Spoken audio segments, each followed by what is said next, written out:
morning everyone and welcome to Rhythm English. I am Pradosh Sharma with you and you are watching News Flash. An Azerbaijani plane carrying 67 passengers crashed near Kazakhstan's Aktau, killing 38 people. Kazakhstan's emergency ministry confirmed the crash with survivors 32 reported. Delhi's health department criticized Aam Aadmi Party for announcing schemes like Sanjeevani Yojana and Mahila Samman Yojana, which are yet to be notified. A registration drive for these led to the public confusion. PM Modi laid the foundation stone for the Ken-Betwa river linking project on Atal Bihari Vajpayee's birth centenary, emphasizing BJP's commitment to good governance and development. The ED is probing Canadian colleges and Indian entities over money laundering linked to human trafficking. The case involves a Gujarati family who died in 2022 while crossing the Canada-US border illegally.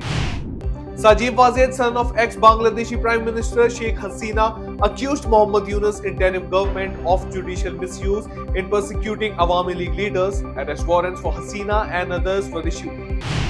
PM Modi extended Hanukkah wishes to Israeli Prime Minister Netanyahu and others, expressing hope for peace and strength. Israel celebrates amidst the October 7 attack aftermath, which killed over 1,200 civilians.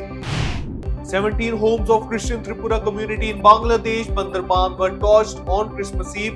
Victims demanded justice as their homes were targeted while they attended celebrations. Mysuru Corporation's proposal to rename KRS Road after CM Siddaramaiah sparked criticisms. BJP labelled it as Tughlaq-style governance, inviting public objections or suggestions. Salman Rushdie's controversial book The Satanic Verses returned to Indian bookstores after 36 years. Limited copies in Delhi NCR have received a positive response. AAP leader Arvind Kejriwal accused BJP of orchestrating false cases against party leaders to undermine governance. He claimed ED raids are planned against AAP leaders like Atishi and Sisodia.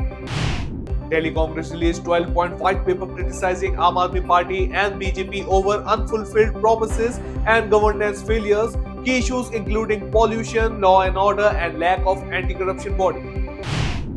Andhra Pradesh Chief Minister Chandrababu Naidu met PM Modi, Home Minister Amit Shah, and other union ministers to discuss state-related projects strengthening TDP and BJP ties.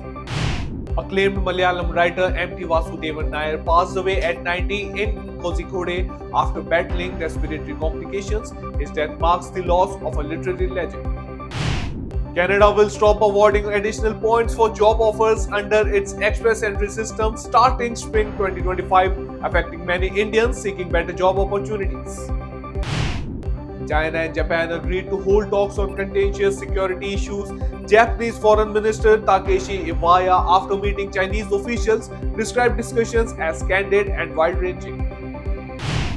Russia launched over 170 missiles and drones on Ukraine's power grid on Christmas, killing an emergency worker. Zelensky condemned the inhuman attack targeting the nation's energy system. Russia alleged a terrorist attack sank the cargo ship Ursa Major in the Mediterranean following explosions in its engine room. The ship belonged to Russia's defense ministry. So that's all for the headlines of the day. For more updates, download the app and keep watching Rhythm.